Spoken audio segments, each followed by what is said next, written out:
네, 오늘 우리 말씀은 누가복음 8장 1절에서 21절이죠. 좀 길죠? 안 길었습니까? 예, 길었죠. 근데 왜 이렇게 길게 잡았을까? 그죠? 같은 하나의 내용으로 쭉 이어지기 때문에 그렇죠. 그러니까 그걸 생각하면서 오늘 말씀을 한번 같이 생각했으면 좋겠습니다. 1절에서 3절을 보시면 이제 예수님이 뭐 하시나요? 각 성과 마을에 두루 다니시며 뭐 하고 계시죠? 하나님 나라를 선포하시고 복음을 전하시죠. 이걸 하나로 묶으면 하나님 나라의 복음을 전하고 계시죠. 그런데 이 복음을 듣고 믿은 여인들이 쭉 기록되어 있습니다. 그리고 예수님의 그 능력으로 회복된 자들이 나오죠. 어떤 자들이 있습니까? 악귀를 쫓아내신, 그러니까 귀신이 나간 자들 있죠. 또 누가 있죠? 7 귀신이 나간 자. 와, 7 귀신 들린 자인데 7 귀신이 나간 자. 예, 딴짓하지 말고 앞에 보세요. 네, 7 귀신이 나간 여자. 와. 그래서 그가 누구죠? 막달라 마리아라고 합니다. 그리고 헤롯의 청지기. 헤롯의 청지기는 왕이죠. 분봉한 왕인데, 여러분, 왕의 청지기, 왕의 무엇을 맡았다는 것은 이 사람이 어떤 자라는 거죠? 굉장히 지위가 높은 사람이죠. 아무한테나 뭘 맡기지 않죠. 그것도 왕의 것들을.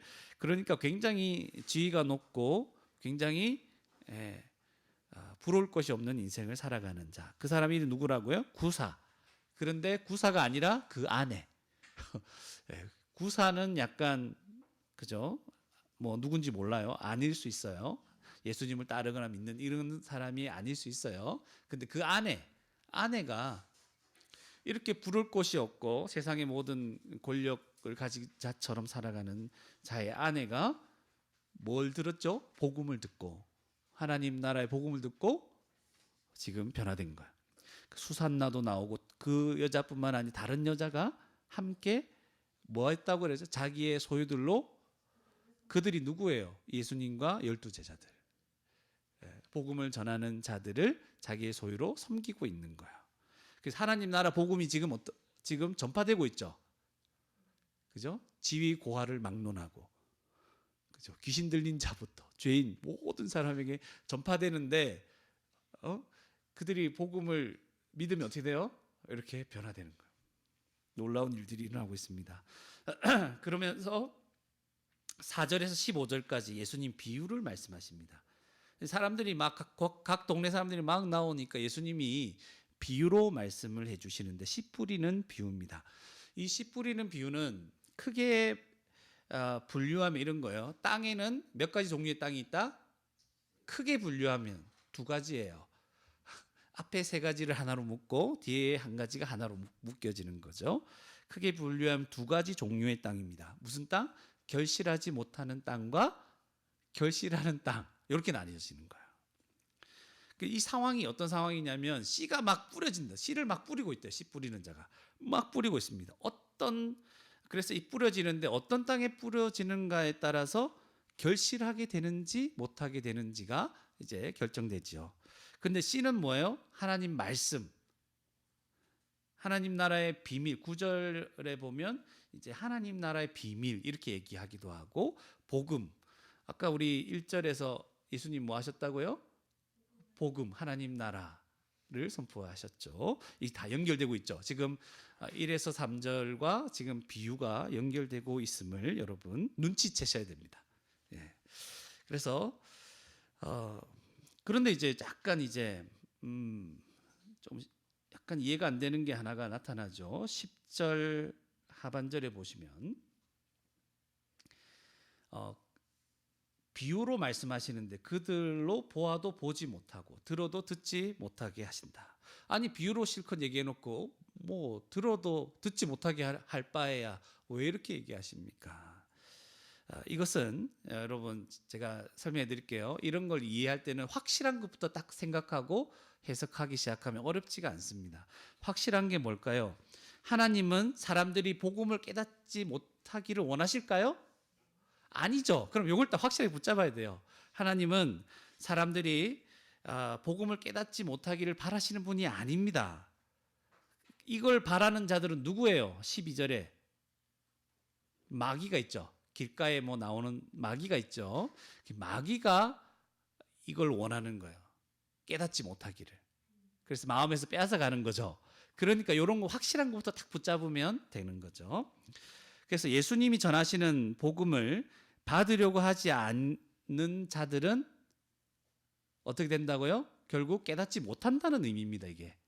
하나님이 못 깨닫도록 지금 비유로 말씀하는 게 아니라 지금 받지 않으려고 하는 자들은, 진리를 들어도 안 받아들이는 자들은 어떻게 된다?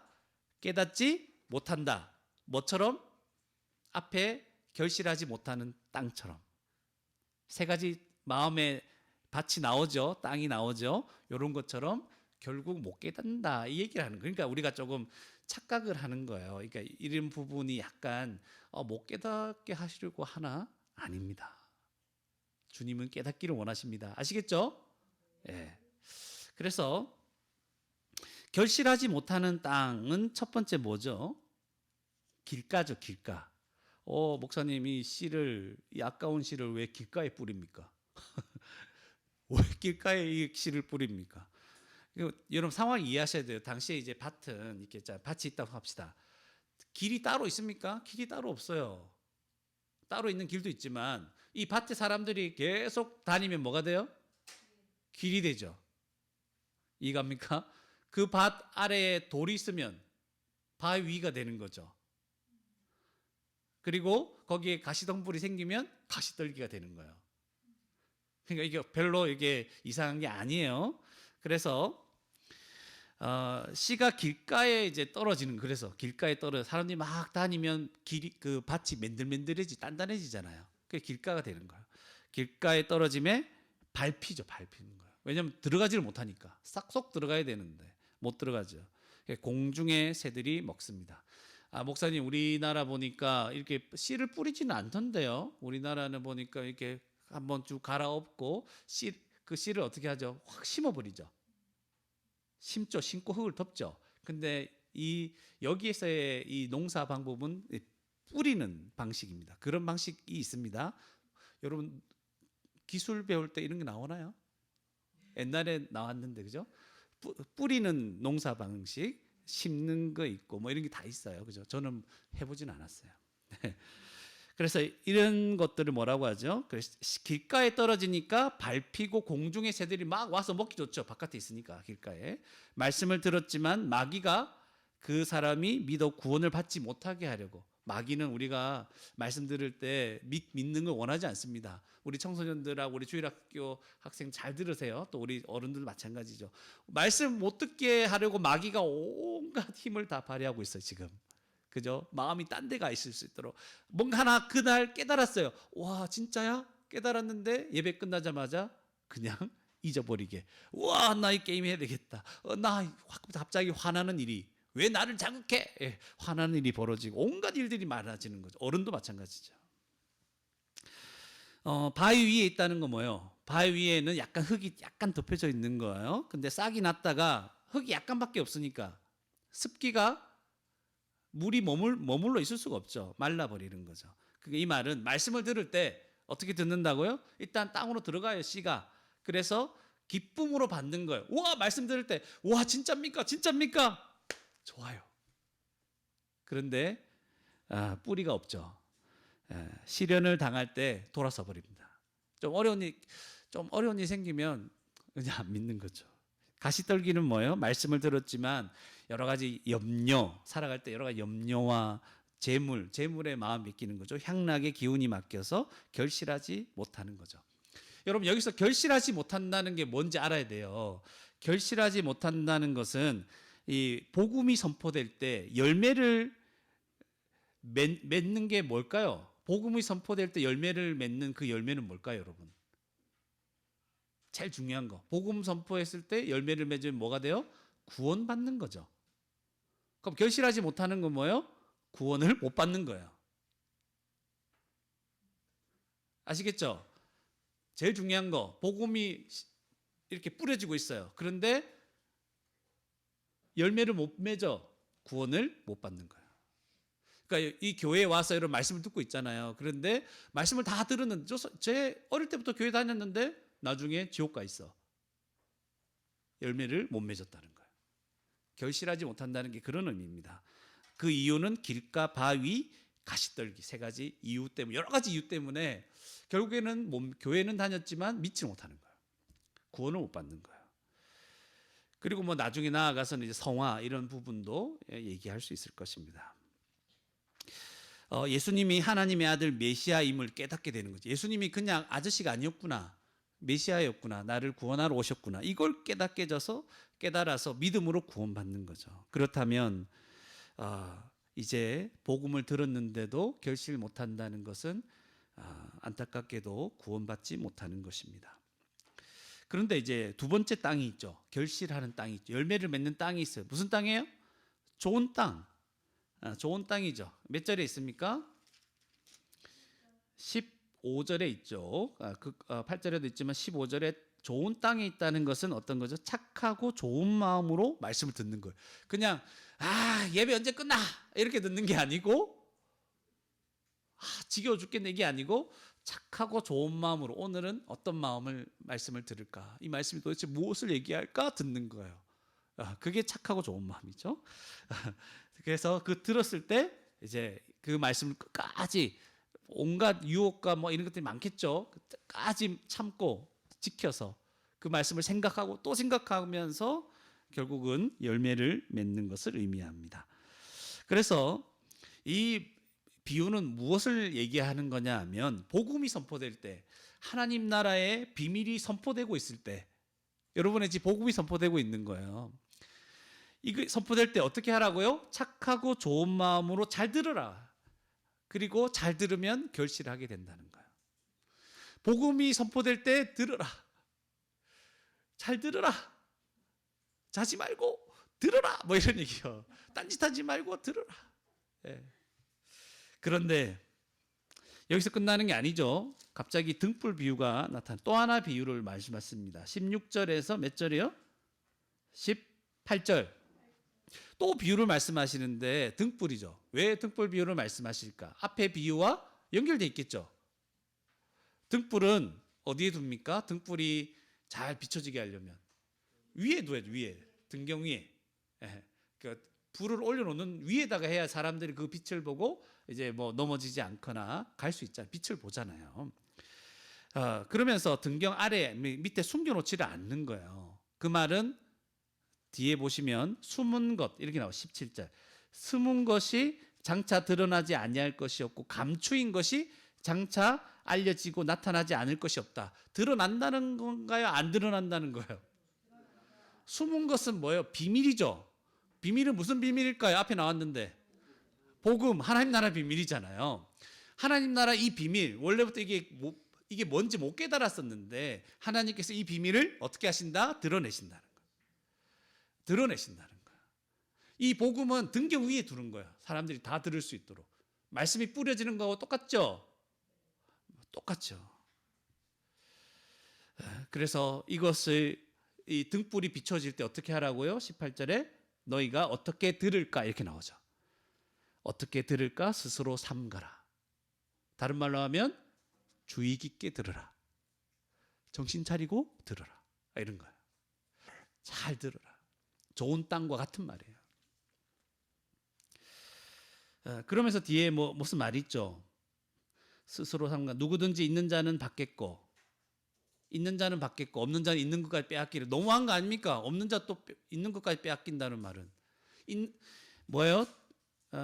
있는 자는, 그러니까 잘 듣는 자는 이 말이에요. 스스로 주의 깊게 잘 듣는 자는 이제 받게 될 것이다. 무엇을 받게 돼요? 복음을 깨닫고 구원을 받게 되겠죠.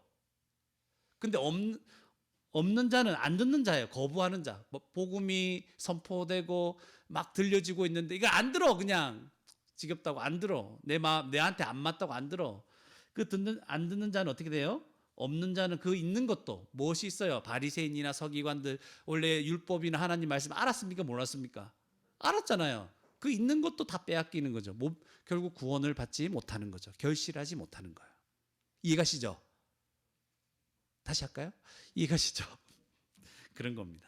그래서 오늘 본문 말씀을 전체를 보시면 이 예수님의 가족이 누가 결실하는 자입니까?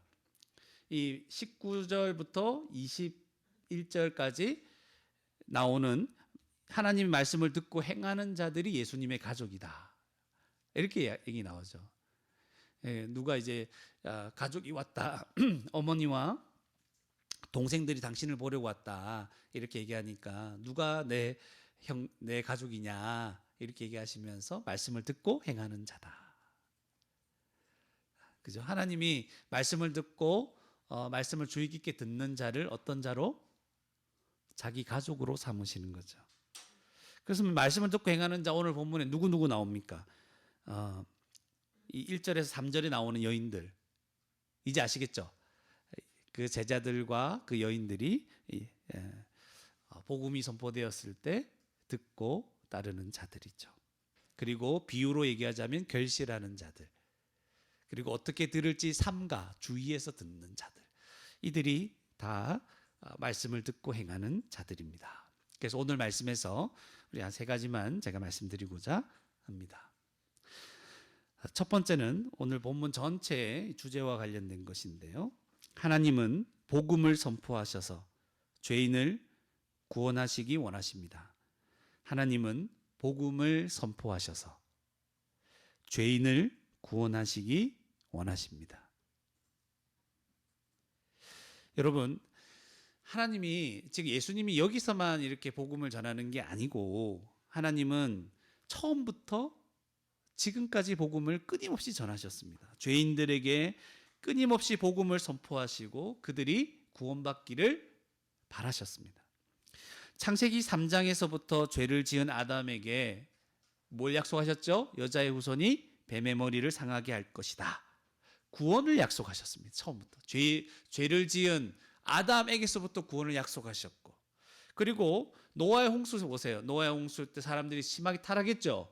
그냥 바로 죽여버리지. 바로 다 쓸어버리지. 노아가 방주 짓는 동안 계속 사람들에게 얘기하죠. 심판이 있을 것이다. 방주로 올 것을 얘기를 하시는 거죠. 구원받기를 원하시는 하나님의 마음은 동일합니다. 그리고 우상이나 만들었던 아브라함에게 자신을 나타내시죠. 자기를 나타내셔서 하나님 나라를 약속하십니다. 땅을 주겠다, 자손을 주겠다, 그죠? 큰 민족을 이루게 하겠다. 이게 하나님 나라거든요. 처음에 아담에게 하셨던 그 나라가 명확해지는 거죠. 이스라엘 백성들, 아브라함의 자손들이 잘 순종하며 따랐습니까? 아니죠. 불순종하는 이스라엘 백성들에 계속해서 선지자들을 보내서 메시아에 대해서, 이스라엘 나라에 대해서 말씀하시고 하나님이 약속하신 것을 믿으라고 계속해서 말씀하십니다. 회개하고 돌아오라. 구원받기를 원하시는 겁니다. 그리고 이스라엘 나라라는 이 나라를 세워서 그 주변 열방들에게 하나님이 어떤 분이신지를 계시하시는 분입니다. 그리고 이제 드디어 오늘 본문에서 약속하신 메시아 예수 그리스도가 오신 거예요. 그가 오셔서 이제 각 성과 마을에 두루 다니시는 거예요. 그래서 하나님 나라를 선포하시고, 이 나라는 어떤 나라예요? 아담에게 약속했던 그 나라, 아브라함에게 약속했던 그 나라, 그죠? 모세 언약, 이스라엘 백성들에게 약속했던 나라, 나중에 포로 시절에 에스겔, 예레미야와 선지자를 통해서 약속하신 새 언약의 그 나라 같은 겁니다. 그 나라를 선포하시는 거예요. 복음을 전하고 계시는 겁니다. 그래서 이 복음을 믿고 구원받아서 결실해서 믿는 자들이 누구예요? 저와 여러분인 거예요. 하나님은 참으로 모든 사람이 진리를 알고 구원받기 원하십니다. 프린트물에 보시면 디모데전서 4장에 있죠.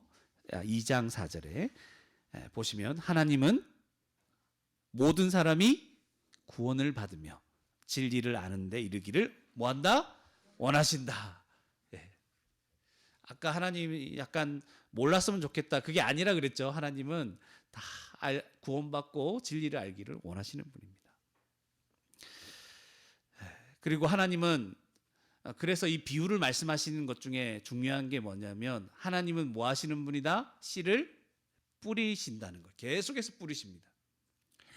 하나님은 밭의 종류를 가리시지 않고 계속해서 말씀을 뿌리고 계십니다. 길가와 같은 자들에게도, 바위 위에도, 가시떨기에도, 좋은 땅에도 하나님의 말씀은 계속 뿌려지고 있습니다. 하나님은 어떻게든 그들이 구원받기를 원하시는 거예요. 예수님을 통해 하나님은 바리새인에게도, 서기관들에게도, 죄인들에게도, 지위가 높은 자들에게도, 이방인들에게도, 사회적으로 힘이 없고 약한 자들, 여인들, 당시에 여인들 하면 진짜 힘없고 약한, 권리가 없는 그런 자들이었어요. 이런 자들, 모든 자들에게 하나님은 밭을 가리지 않고 막 뿌리시는 분이십니다. 하나님의 마음입니다. 비유 두 번째도 등불. 하나님은 숨은 것, 하나님 나라의 비밀을 감추지 않으십니다. 드러내십니다. 그 하나님 나라의 비밀이 예수님을 통해 확 드러났거든요. 하나님은 복음을 숨기지 않습니다. 그 복음의 빛을 사람들이 볼 수 있도록, 그 빛을 보고 구원을 받을 수 있도록 역사하시는 분이 우리 하나님이십니다. 그리고 그 복음을 듣고 믿는 자, 결실하는 자, 행하는 자를 자신의 가족으로 삼아주시는 분이 우리 하나님입니다. 하나님은 우리를 자기 백성, 가족 삼기를 원하시는 거죠. 이런 하나님의 구원 역사, 하나님의 마음이죠. 이 하나님의 구원 역사는 하나님의 마음이 어디 있는가를 보게 해줍니다. 우리를 구원하고 싶은 거예요. 우리를 그렇게 거역하고 지 마음대로 살아가는 우리를 구원하시기 위해서 그 구원 역사를 이끌어 오신 거죠. 그래서 그 결과 저와 여러분이 그 복음을 듣고 이제 믿은 거예요. 구원받은 겁니다. 이 구원받은 저와 여러분을 통해 하나님은 뭐 하실까요? 세상에 복음을 또다시 뿌리기를 원하십니다. 뿌리고 계십니다. 자녀들과 함께 교회에 나오도록 하시는 거예요. 말씀이 여러분의 부모님들이 그 두 분 다 믿든 한 명만 믿든 부모님 따라서 교회 나온 것, 하나님이 여러분에게 말씀을 뿌려주시려고 하시는 거예요. 예. 우리가 힘들더라도 자녀들 계속해서 데리고 오는 것은 그들에게 말씀이 뿌려지기를 원해서 오는 거죠. 여러분도 기억하세요. 여러분 나이가 들고 나중에 성인이 되면 그때 여러분이 거부하게 되면 더 이상 이 말씀을 들을 수도 없어요. 그때까지 끌려 나오는 게 은혜인 줄 아시기 바랍니다. 그 기간 동안에 하루속히 말씀을 듣고 주의 깊게 들어서 믿고 구원을 받아야 하는 것입니다. 마귀는 그렇게 못하도록 방해할 겁니다. 자녀들을 잘 안 들을 때 있죠. 그러나 말씀을 어떻게든 양육하려고 대화할 때도 어떻게든 하나님을 얘기하면서 하나님을 알도록 하기 위해서 그렇게 하는 것, 다 말씀을 뿌리는 거예요. 믿지 않는 가족들을 위해서 기도하고, 또 우리가 자꾸 말씀 듣고 변화되잖아요. 그 변화된 삶으로 그들에게 영향을 계속 조금씩 미치게 되고, 그들에게 복음을 들을 기회, 복음 전도 집회 이런 거죠. 복음을 들을 기회도 주고, 아니면 우리가 직접 복음을 전하기도 하고, 그리고 지속적으로 우리가 말씀을 듣고 연구하고 자꾸 배우잖아요. 우리도 말씀을 지속적으로 우리에게 뿌려지게 하는 거예요. 그리고 뿌리를 내리고 열매를 맺도록 하는 겁니다. 우리도 우리에게 말씀이 뿌려지고 있습니다. 하나님이 우리에게도 말씀 뿌려지게 하시고 우리 주변에도 말씀이 뿌려지도록 하십니다. 교회 3대 사명 뭐예요? 예배, 양육, 선교죠. 예. 하나님은 구원받은 저와 여러분이 그 은혜를 생각하고 예배하기를 원하십니다. 그리고 계속해서 이 은혜를 알아가기 원하시죠. 말씀이 뿌려지기를 원합니다. 이미 믿은 자들에게도. 그래서 예배가 더 깊고 풍성해지기를 원합니다. 또 믿지 않는 자들이 복음을 듣고 예배 자리로 나오기를 원하십니다. 그래서 예배, 양육, 선교입니다. 로마서 우리 프린트물 10장 14절 15절에 보면 그런즉 그들이 믿지 아니하는 일을 어찌 부르리요, 듣지도 못한 일을 어찌 믿으리요, 전파하는 자가 없이 어찌 들으리요. 여러분 복음을 안 들으면 못 믿습니다. 여러분 복음을 안 들으면, 이 말씀을 안 들으면 구원받을 기회 자체가 없어요. 그래서 이 기회를 얻도록 하기 위해서 어떻게든 내 주위에 안 믿는 자들을 끌고 와야 되는 거예요. 할 수 있는 한. 그렇다고 강제로 끌고 있는 사람 끌고 와야 돼요. 끝까지. 15절에 보내심을 받지 아니하였으면 어찌 전파하리요. 기록된 바 아름답도다. 좋은 소식을 전하는 자들의 발이여. 이렇게 어떻게든 복음을 전하고 자녀들은 끌고 와야 돼요. 때가 될 때까지. 끌고 오는 자들이 발이 뭐라고요? 아름답다. 지치고 힘들지만 아름답다. 얘기하는 거예요. 들을 기회가 있어야 돼요. 어떻게든 기회만 생기면 말씀을 듣게 돼요. 하나님은 계속해서 교회를 통해 말씀이 온 세상에 뿌려지도록 하십니다. 목사님, 그런데 좋은데요. 그렇게 뿌리는, 세상에 말씀을 뿌리기는 한데 너무 거부하지 않습니까? 거부하고 싫은 자들이 얼마나 많은데 꼭 이렇게 뿌리는 일을 우리가 계속해야 됩니까? 너무 비효율적 아닙니까? 비효율적으로 보이죠? 한만 얘기하고 입이 닳도록 해도, 그죠? 말을 들어, 그지? 않으니까. 얼마나, 그죠? 답답합니까? 고린도전서 1장 21절에 하나님의 지혜에 있어서는 이 세상이 자기 지혜로 하나님을 알지 못하므로, 그러니까 자기 지혜로 하나님을 알 수 없어요. 우리는 그냥 하나님을 알 수 있는 자가 아니에요. 하나님께서 전도에 미련한 것으로 믿는 자들을 구원하시기를 기뻐하셨다.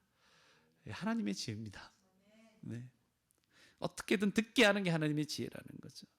하나님께서 우리에게 주신 모든 사람들에게 우리 하나님과 같은 하나님의 이 마음을 가지고 하나님 나라의 복음을 열심히 전하고 뿌리고 그렇게 살아가는, 아무리 그들이 거부하고 싫어하고 그래도 그들에게 뿌려져야 기회가 있지 않습니까?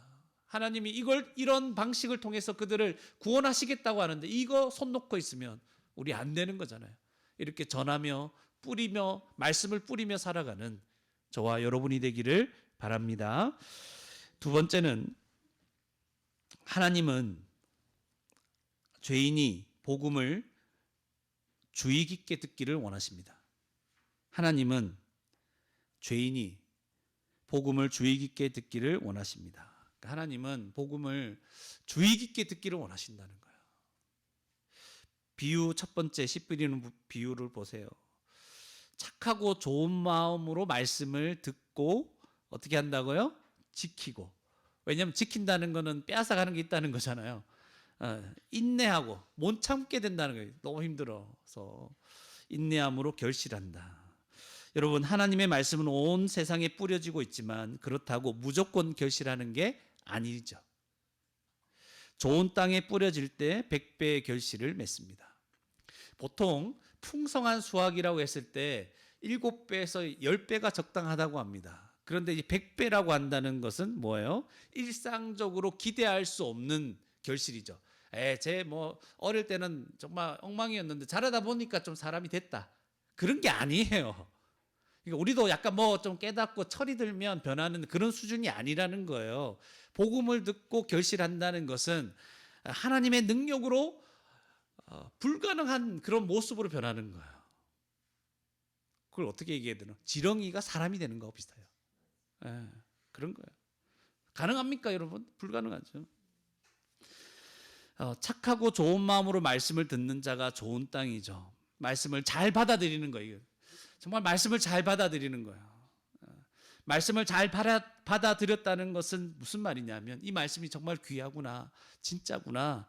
그래서 막 그 말씀을 어떻게든 내가 생각하려고 합니다. 지키려고 합니다. 막 지켜내려고 하는 거예요. 그리고 어떤 상황에서도 이 말씀이 너무 귀하기 때문에 이 마음, 이 깨달음을 빼앗아가는 모든 것들로부터 인내하면서 끝까지 붙잡고 있는 거예요. 이게 좋은 땅이죠. 그냥 말씀 깨달은 게 있는데 좀 화나면 사라져 버리고 이런 게 아니에요. 두 번째 비유도 마찬가지입니다. 말씀을 들을 때 어떻게 들을까 스스로 삼가라 얘기하죠. 주의 깊게 좀 들으라. 주의 깊게, 그냥 대충 흘려 듣지 말고. 복음은 뿌려지고 등잔 위에서 빛을 발하고 있습니다. 복음은 하나님 나라의 비밀이잖아요. 죄인을 구원하기 때문에 100배의 결실인 거예요, 여러분. 죄인을 구원하는 일이 불가능해요, 우리가. 그런데 죄인을 구원하는 복음이잖아요. 그렇기 때문에 100배라는 거예요. 죄인이 어떻게 의인이 됩니까? 죄인이 어떻게 하나님 나라에 들어갑니까? 죄인이 어떻게 하나님의 자녀라고 부름을 받습니까? 죄인이 어떻게 그 하나님 나라의 모든 것을 상속받습니까? 불가능하죠. 100배의 결실입니다. 그런 하나님의 능력이기 때문에 복음은, 그 복음을 들을 때 어떻게 들으라? 주의 깊게 정신 차려서 들어야 되는 것입니다. 하나님은 우리가 복음을 주의 깊게 듣기를 원하시는 거죠. 그리고 말씀을 듣는 자들은 그 말씀을 깨닫고 자기의 것으로 받아들이기를 원하십니다. 내 것으로. 그냥 좋은 말이네. 뭐 오늘 말 감동도 좀 되고, 오늘 약간 내가 위로도 받고, 괜찮다. 오늘 뭐 설교 재밌었다, 없었다, 여전히 재미없었다, 뭐 이런 얘기 하자는 게 아니고, 이 복음을 내 것으로 받아들이는 거예요. 내 것으로. 이거 나한테 하시는 말씀이구나. 내가 살아나라고 하는 말씀이고, 나를 구원받아라고 하는 말씀이구나. 이렇게 얘기하는 거예요. 교회를 통해 선포되고 가르쳐지는 말씀을 주의 깊게 듣는 자는 이런 100배의 결실을 맺습니다. 구원을 받아 예수님의 가족이 되는 거예요. 하나님 나라 백성이 될 것입니다. 주일학교 아이들, 청소년들, 그리고 우리 모든 장년들, 여러분 말씀을 잘 들으시기 바랍니다. 말씀을 열심히 연구하시기 바랍니다. 진지하게 한 절 한 절 말씀을 보더라도 진지하게 쓰시고 생각하시기 바랍니다. 그러면 구원을 다 받을 것입니다.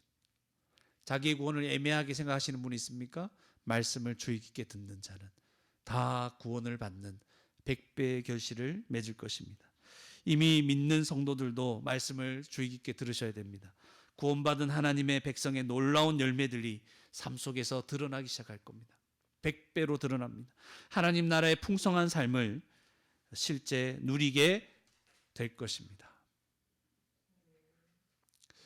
마지막으로 세 번째, 그런데 문제가 있어요.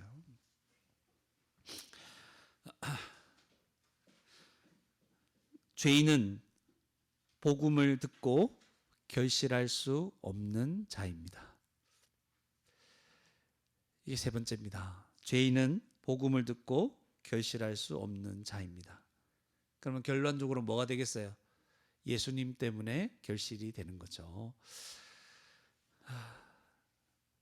우리가 믿기 전에 어떤 자였는가를 생각해 보세요. 여러분, 우리 청소년들은 아마 요 경계선상에 있을 거죠. 내가 믿었는지 안 믿었는지, 믿기 전인지 잘 몰라요. 그죠? 이 경계선상에 있어요. 그리고 우리 성도들도 마찬가지예요. 자기가 어떤 상태인지 잘 모를 수 있어요. 믿기 전에 우리는 어떤 자였냐면 길가, 바위, 가시떨기 속에 있었던 자입니다. 길가는 말씀을 대수롭지 않게 생각하는 거예요. 말씀이 선포될 때, 말씀을 배울 때 늘 흘려 듣는 거죠. 말씀을 들으면 흘려 간다는 게 뭐예요? 왼쪽 귀로 들어왔다가 오른쪽 귀로 그냥 나가는 거죠. 그 나중에 물어보면 무슨 말씀 들었냐면 좋은 말이었는데 그렇게 끝나는 거죠. 근데 이렇게 끝나는 게 아니라 이건 아주 역동적인 거예요. 마귀가 존재하는 거예요. 우리가 복음을 듣고 믿어서 구원받기를 원하지 않잖아요. 예? 믿기 전에는 마귀가 얼마나 우리를 공격하는지, 말씀을 주의 깊게 듣고 받아들이지 못하도록 자기가 할 수 있는 모든 것을 총동원해서 방해합니다. 말씀이 좀 깨달아질 때쯤 되면 잠이 와요. 말씀이 좀 깨달아지고 이거 받아들일까 하면 밖에서 과일 장수가 지나갑니다. 사과가 5개 5,000원. 그럼 거기에 신경이 막 쓰이는 거죠. 갑자기 뭐 앞에 무슨 일이 일어나고 뒤에 뭐 누가 아기가 소리 뭐 치든지 뭐 이런 것들, 그죠? 근데 온갖 방해가 일어나는 거죠. 갑자기 에어컨이 뭐 어떻게 되고 정전되고 그런 겁니다. 그래서 어떤 결과가 일어나냐면 교회 다녀봤자 별거 없네 이런 생각이 듭니다.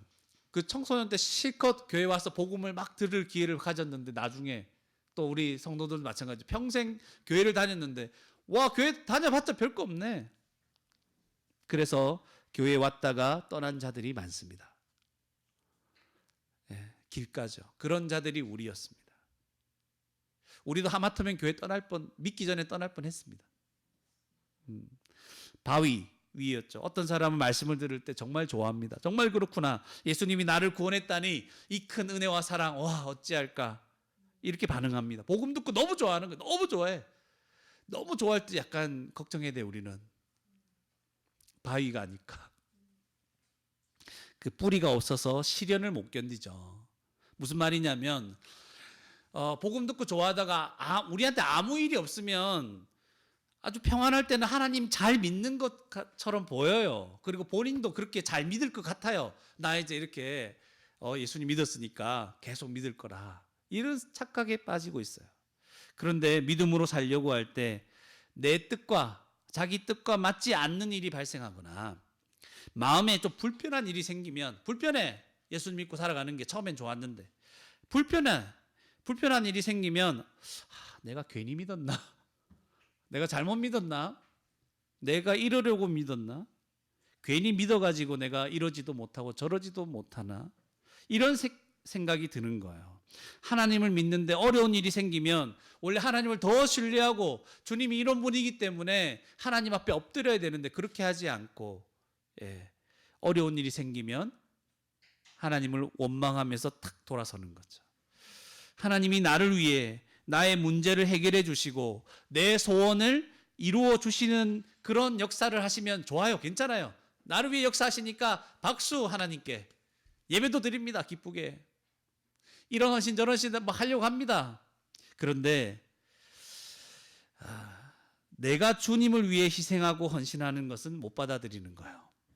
주님의 은혜에 감사하면서 주님께 내 모든 인생을 드리고 나 같은 자를 사용해 달라고 주님께 헌신하고 희생하는 것, 주님의 영광을 위해서 나는 희생하고 어떤 사람은 혜택을 보는 걸 못 받아들이는 거예요. 그래서 이 시련이 오면 교회에서나 말씀에서 나에게 순종하라 그러면 못 받아, 헌신하라 그러면 내가 왜 이렇게까지 해야 되나, 그런 생각이 드는 거죠. 하나님은 자신의 모든 것을 나를 위해서 내어주셨는데 나는 얼마나 더 주님을 위해 참아야 되는가. 주님, 나 얼마나 더 희생해야 됩니까? 어디까지입니까? 그러고 있는 거죠. 그러면서 결국은 결실하지 못하게 되는 자들도 있습니다. 가시떨기 위에 있었습니다. 우리는 믿지 못할 때. 그리고 말씀을 듣긴 했는데 염려가 일어나죠. 재물, 그리고 향락에 기운이 막힙니다. 원래 잘할 수 있었는데 못 자라. 결실을 못한다는 것은 결국 구원을 못 받는다는 거잖아요. 참된 믿음을 갖지 못하고 구원에 이르지 못하는 겁니다. 염려를 주님께 못 맡겨요. 왜냐하면 주님이 그럴 능력이 없다고 믿기 때문에 그렇죠. 염려 맡길 수 있습니까, 여러분? 내가 다 갖고 있죠. 내가 갖고 있습니다. 왜냐하면 주님께는 이걸 감당할 능력이 없다고 마음 깊이 믿고 있는 거죠. 재물 때문에 주님을 믿지 못합니다. 주님보다 재물이 더 크게 믿고 있는 거예요. 재물을. 주님을 잘 믿고 따르면 재물 포기해야 되는 거 아닌가? 그런 생각 때문일 수도 있어요. 주님은 포기해도 재물은 포기할 수 없다는 생각이 있는 거예요. 우리가 재물과 하나님을 겸하여 섬길 수 없다고 하죠. 이런 게 깊이 깔려져 있으면 결국에는 믿지 못하는 거예요. 향락 때문에 믿지 못하는 자들도 얼마나 많은지 모릅니다. 말씀을 들으니 좋은 것 같은데 주말에 놀기는 놀아야 되고 놀러도 가야 되고. 저도 이제 주님을 확실히 믿기 전에 어릴 때는 와, 주일마다 뭐 하는 짓인가, 오전 다 날리고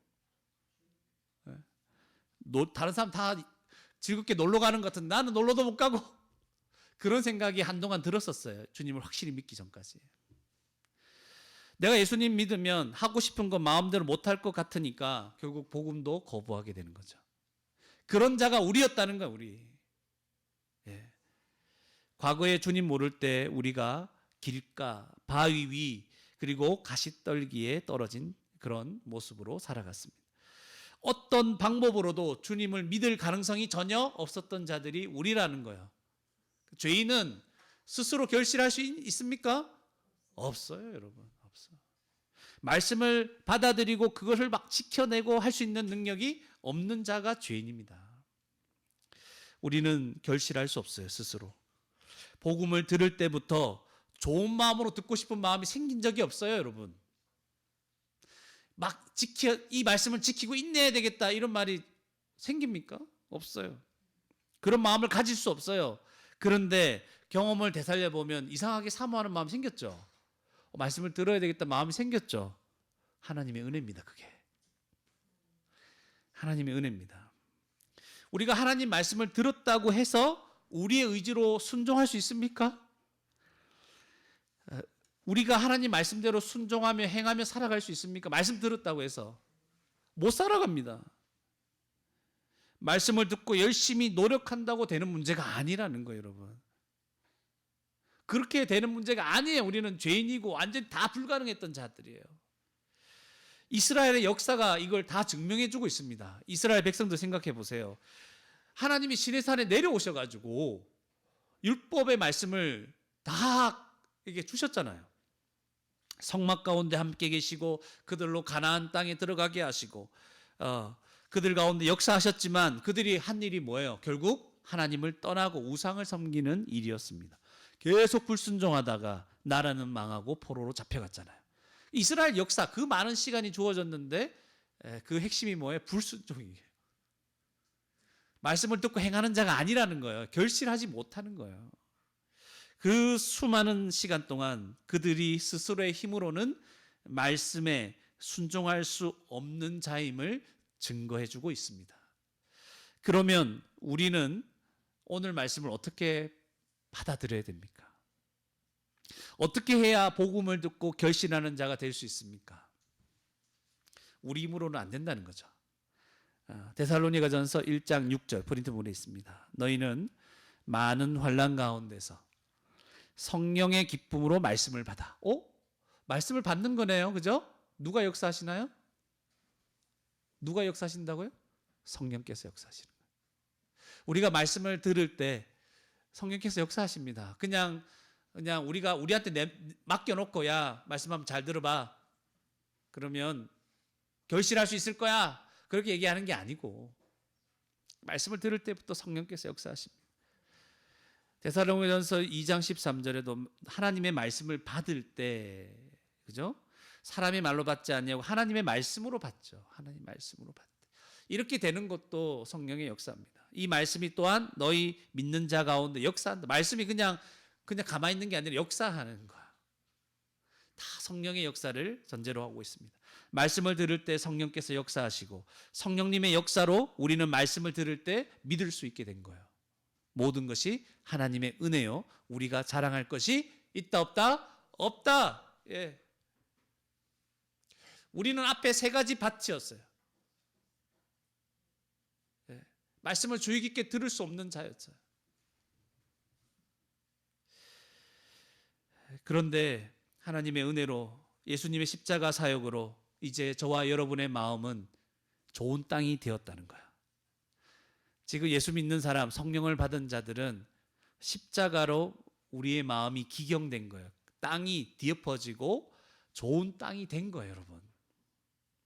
그래서 마음에 하나님의 법이 생겨졌어요. 새 마음을 받아서 기쁨과 감사로 하나님의 뜻을 듣고 행하는 자로 살기를 원하는 그런 성도가 된 거예요. 감사하죠. 그래서 에베소서 2장 10절에 보면 뭐라고 하냐면 우리는 그가 만드신 바라. 만들었다는 건 창조를 말하는 거예요. 여기서 만들었다는 것은 하나님 우리를 성도를 새롭게 창조했다는 거예요. 하나님이 우리를 만들었어요. 어떻게 하도록? 그리스도 예수 안에서 선한 일을 위하여 선한 일을 하며 살아가도록. 이 선한 일은 뭘까요? 하나님의 말씀을 듣고 행하는 삶이죠. 이런 자로 우리를 새롭게 만드셨다는 거잖아요. 로마서 7장 4절에 보셔도 마지막에 우리가 하나님을 위하여 열매 맺게 하려 함이라. 하나님을 위하여 하나님의 영광을 위해서 우리는 열매 맺게 살아가도록 하기 위해서 예수님이 죽으셨다. 십자가가 우리를 좋은 땅으로 우리를 만드신 거예요. 이걸 기억하셔야 됩니다. 그래서 성도는 지금 교회죠. 교회는 100배의 결실을 맺은 자들입니다. 그죠? 예전에는 우리가 어떻게 하면 맺을까 고민했죠. 그죠? 우리에게 복음이 선포될 때 그걸 주의 깊게 듣게 하신 분도 하나님이십니다. 그걸 들을 때 믿음을 가질 수 있도록 역사하신 분도 하나님이십니다. 그래서 우리 마음이 온전히 기경되어서 지금 믿는 자로 서 있는 거예요. 좋은 땅으로 서서 교회가 되게 하신 거예요. 교회가 100배입니다. 마가복음 10장 30절 한번 찾아볼까요? 그럼 마지막이죠. 마가복음 10장 30절 말씀을 보시면 찾으셔야 됩니다. 프린트물에 없습니다.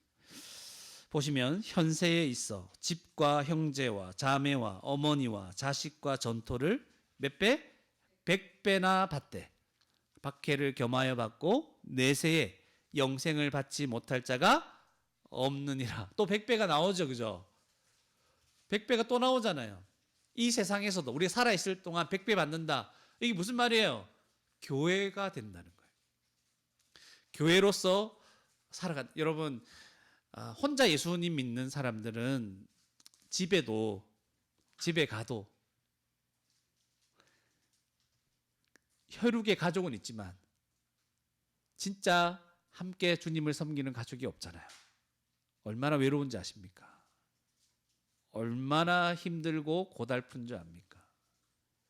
그런데 교회 오니까 다 주님을 믿는 나를 나의 가족으로 여겨주고 형제로 여겨주고 자매로 여겨주고 아들로 그리고 어머니로 여겨주는 그런 교회가 된 거예요. 100배를 받은 거예요.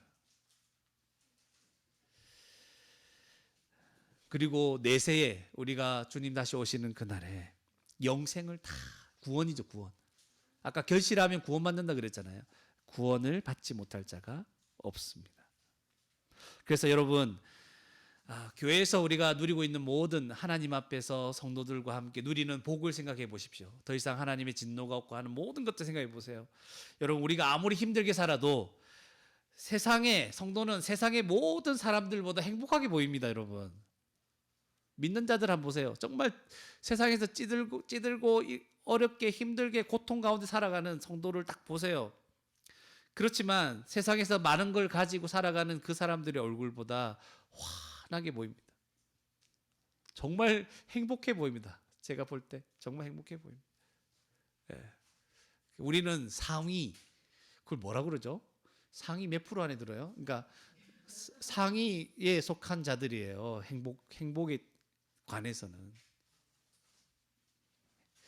요즘에 이제 제 주위에 있는 목사님들 그 주변에 있는 분들 한 10살 차이 내로 한 명씩 돌아가시더라고요. 무슨 갑자기 돌아가시기도 하고 벌써 2명, 3명 소식을 듣고 있는데 무슨 말이냐면 이제 어느 정도 나이가 되면 언제 갈지 몰라. 이 세상이 부질없어요. 뭔가 많이 가져도 안 가져도 아무 소용이 없어요. 별로 큰 기쁨이 안 생깁니다, 여러분. 여러분, 젊은 사람은 잘 몰라서 젊을 때는 잘 몰랐어요. 오래 살 것만 같았어요. 근데 그게 아니더라고. 그러면 우리가 마지막에 우리에게 우리를 정말 행복하게 하고 소망을 주는 게 뭐예요? 내세의 영생, 구원을 얻는 것 외에는 우리에게 소망이 없어요, 여러분. 아무리 여기서 찌들게 살아도 곧 주님 만날 텐데. 영원한 하나님 나라가 예비되어 있는 것만큼 우리를 즐겁게 하는 게 없습니다. 말씀을 맺겠습니다. 이미 우리의 마음은 십자가로 말미암아 좋은 땅으로 기경되어 있습니다. 이제 말씀을 듣고 인내하며 열매를 맺기만 하면 됩니다. 말씀을 잘 듣기만 하면 그냥 잘할 수밖에 없는 좋은 땅이에요, 우리가. 그러나 삼총사가 있는 거예요. 좋은 땅인데 죄성이 있고 이 악한 세상에서 우리를 막 격동질하는 사람들이 사방에 깔려 있어요. 그리고 그 배후에 마귀가 있죠. 이 마귀가 말씀을 주의 깊게 듣고 풍성한 열매를 맺는 것을 방해하는 거예요. 날마다 매 순간마다 방해할 거예요. 예, 성령으로 말미암아 우리는 이미 좋은 땅이 되었지만 내가 그렇게 좋은 땅이 아니라고 생각하게 만듭니다. 나는 순종할 수 없다. 왜냐하면 내가 지금까지 실패했기 때문에 앞으로도 주님을 기쁘시게 할 수 없다. 그런 패배주의에 빠져 살게 만듭니다. 그리고 시련을 당할 때, 어려움을 당할 때 주님 말씀 의지하면서 믿음으로 견디지 못하도록 말씀과 계속 멀어지게 만듭니다. 여러분, 성도가 이미 좋은 땅이 되었지만 말씀과 계속 오랫동안 동떨어져 있으면 시련이 왔을 때 제대로 못 견뎌요. 그렇게 만드는 거죠. 날마다 말씀 앞에 진지하게 서지 못하도록 합니다. 바쁜 일이 막 있는 거죠. 염려가 생기고 걱정 때문에 말씀 앞에 못 나오는 거예요.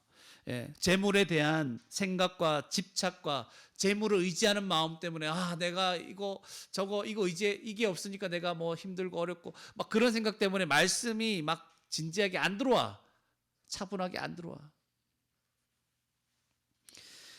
즐기며 좀 살아야 된다는 이런 생각 때문에 이것에 대한 동기, 나도 좀 즐기며 살아야지. 이것 때문에 마음이 그런 마음으로 가득 차 있으니까 말씀이 들어오겠습니까? 안 들어오죠.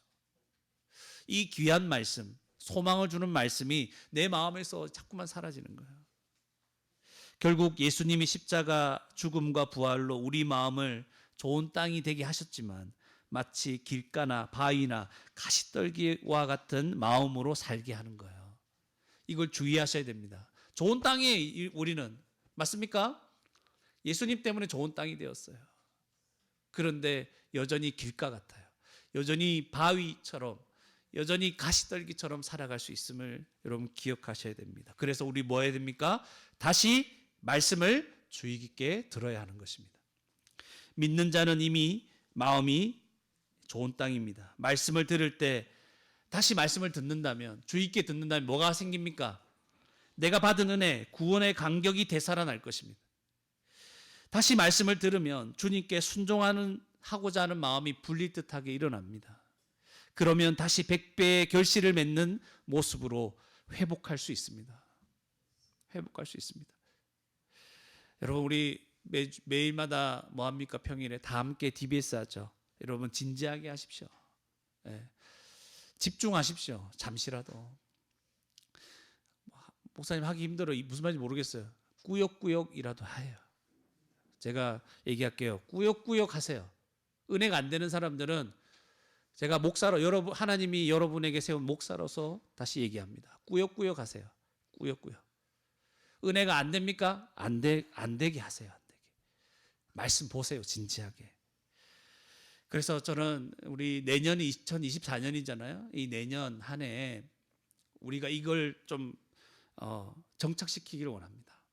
DBS 날마다 다 함께 하는 이 DBS를 정착시켜서 이 말씀을 어떻게든 꾸역꾸역이라도 한자라도 적으면서 말씀 생각하도록 이거 할 거예요. 이거 그래야 그게 또 자녀한테 내려가죠.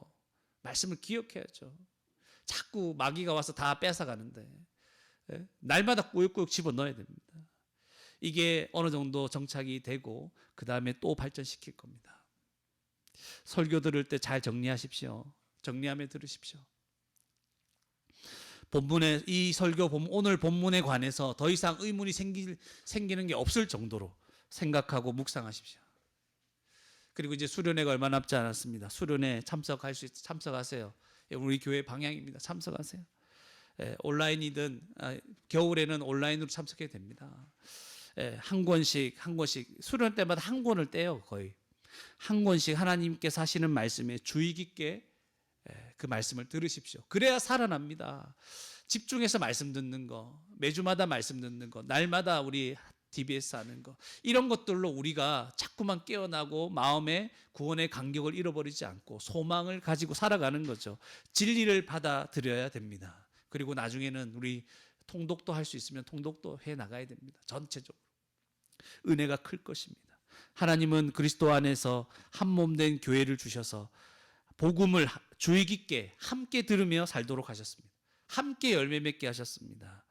말씀을 주의 깊게 듣는다는 것은 우리가 받은 구원에 대해서 풍성하게 알아가는 거예요. 믿는 자가. 그 구원을 확신하고 믿음과 소망 가운데 살도록 하는 게 주의 깊게 듣는 거예요. 또 말씀을 주의 깊게 듣는다는 것은 세상에 하나님 나라의 비밀을 분명하게 증거할 수 있도록 우리가 준비되어 가는 거예요. 따라서 우리는 교회로 함께 말씀을 날마다 함께 하는 거예요. 혼자 안 됩니다, 여러분. 함께 DBS 하라고 할 때 함께 DBS 하시고, 함께 설교할 때 그 순간을 놓치지 않고 열심히 듣고, 또 성경 공부를 할 때 열심히 또 배우고, 그렇게 하는 거예요. 그렇게 우리는 살아가야 될 것입니다. 날마다 그리스도에게로 나갑시다, 여러분. 그리스도께로 나가야 돼요. 그게 나아간다는 것은 주의 깊게 그 말씀을 듣는 거예요.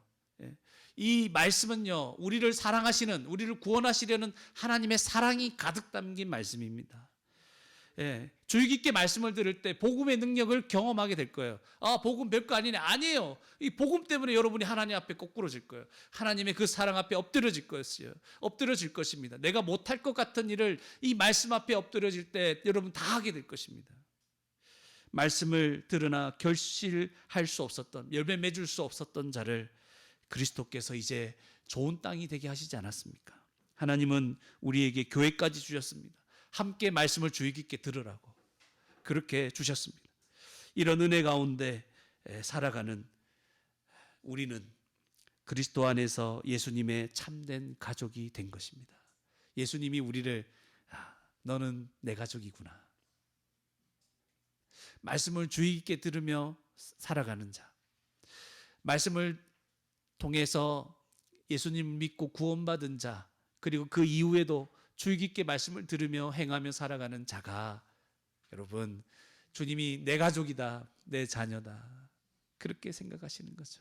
이런 예수님의 가족으로 하루하루 살아가는 복된 저와 여러분이 되기를 주님의 이름으로 축원합니다. 함께 말씀을 생각하시면서 기도하시겠습니다. 기도하실 때 우리를 구원하시기 위해서 복음을 들려주신 것 감사합니다. 복음을 들을 때 성령님이 역사하셔서 내 마음을 움직이시고 복음을 깨닫게 하셔서 믿음을 주셔서 감사합니다. 그렇게 기도했으면 좋겠습니다. 하나님, 기도하실 때 십자가로 내 마음을 좋은 땅으로 갈아엎어 주셔서 감사합니다. 이제 말씀을 들을 때마다 아멘으로 받아들이고 순종하고자 하는 이 선한 마음으로 살게 하여 주십시오. 또 기도하실 때 하나님, 그러나 날마다 내 안에 죄성이 있음을 봅니다. 좋은 땅에 이 죄성을 가지고 살아가고 이 악한 세상과 악한 마귀가 계속해서 이 말씀을 받아들이지 못하도록, 주의 깊게 듣지 못하도록 합니다. 하나님, 시험에 들지 않게 하시고 악에서 건져 주십시오. 더욱 말씀을 사모하고 주의 깊게 말씀을 듣고 예수님의 가족으로서 그 말씀에 따라 행하는 삶들을 살게 도와주십시오. 또 기도하실 때 날마다 그리스도께로 나아가서 말씀을 들으며 100배의 열매를 맺고 그 100배의 삶을, 교회의 삶을, 하나님 나라의 삶을 경험하고 누리게 하여 주십시오. 함께 우리 말씀을 생각하시면서 기도하시겠습니다.